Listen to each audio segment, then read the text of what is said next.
Paano po kung hindi po pag-ibig? Pwede po bang kumuha ng property?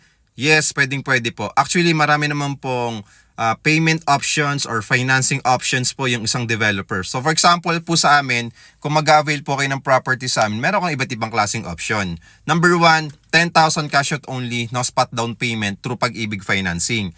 Number 2, bank financing, 25,000 cash out only, no spot down payment. Number 3, in-house financing. Okay, mas mataas lang yung interest nito pero hindi naman sobrang taas. Okay, meron lang siyang 3 months down payment and then pag na fully paid mo yung down payment ng in-house, 20 days to 30 days malilipatan mo na kagad.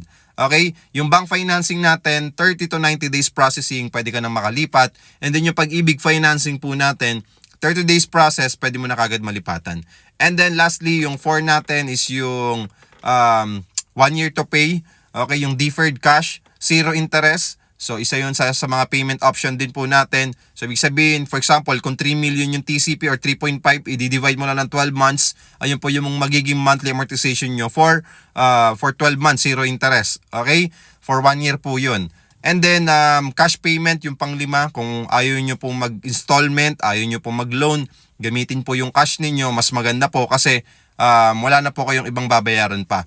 Condo dues na lang, let's say kung condo property po yung kukunin nyo po sa amin. Hindi po porket wala po tayong Pag-ibig ay hindi na po tayo makakapag-avail ng property. Sobrang daming options to avail a property.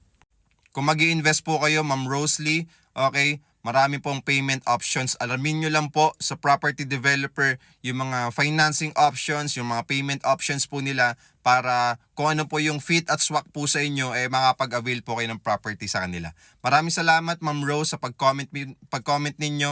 Just follow me and message me po at huwag nyo pong kalimutan mag-heart. Thank you.